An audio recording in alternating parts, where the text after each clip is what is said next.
Hello সবাইকে, কেমন আছো? আমি আলহামদুলিল্লাহ অনেক ভালো আছি। সকালবেলায় তো উঠে পড়েছি এদিকে, তারপরে দেখো মশারি পড়াই আছে, মশারি এখনও কিছুই করা হয়নি। তারপরে ভালোভাবে গুছিয়ে নিলাম, চারিপাশ একদম গোছানো তো হয়ে গেছে দেখো। আর এদিকে সব কিছু গুছিয়ে নিলাম। আর ছোটো বাচ্চাদের ঘর মানেই বুঝতেই পারছো আমার বেবিটা এত বদমাইশ কি বলবো। তারপরে অনেক কয়টা কাঁচা ছিল, কাঁচাকোনাকে বাইরে ধুয়ে এসেছে, ভালোভাবে ঘরটাকে মুছে নিয়েছি আমি।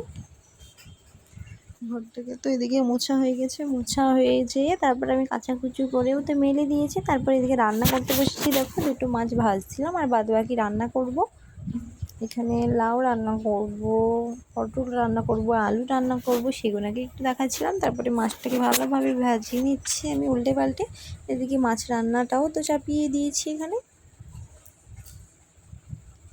মাছ রান্নাও চাপিয়ে দেওয়া গেছে। মাছগুলোকে একটু উল্টে দিচ্ছিলাম, মানে এই মাছগুলোকে ভাজিনি তার জন্য উল্টে দিচ্ছিলাম আমি। আর এখানে আলু কুচি করে নিয়েছি, এরকম আঙুল আঙুল করে আলু রান্না করব বলে ভালোভাবে এটাগুলোকে ধুয়ে নিচ্ছি। ধোয়া তো হয়ে গেছে, ভাতটাও খুব হয়ে গেছে। এদিকে মাছ তো রান্না হয়ে গেছে, মাছ ভাজা হয়ে গেছে, এখানে পটল রান্নাও সব কিছুই হয়ে গেছে।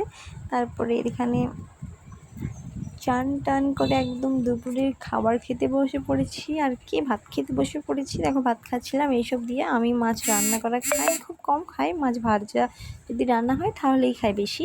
তারপরে বিকেলবেলা দুপুর দিকে ঘুমিয়ে আমার মেয়ে আর আমি ঘুমিয়ে একটু গেছিলাম একটু মাঠের ধারে। মানে এদের জাস্ট ওয়েদারটা দেখো, চারিপাশে এত সুন্দর ভিউটা না, মানে পাট এখন হচ্ছে, চারিপাশে পাট লাগানো, তার জন্য দেখো কত সুন্দর ভিউটা একদম।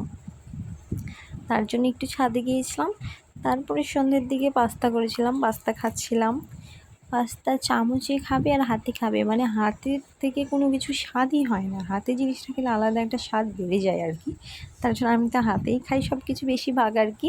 চামচটা অ্যাড করি কিংবা চামচটা পরে আর খাই না, আমি হাতেই খাই। তারপরে দেখো এদিকে খাওয়া দাওয়া হয়ে গেছে, তারপরে রাতেকার ভাত খেয়ে ঘুমিয়ে গেছিলাম।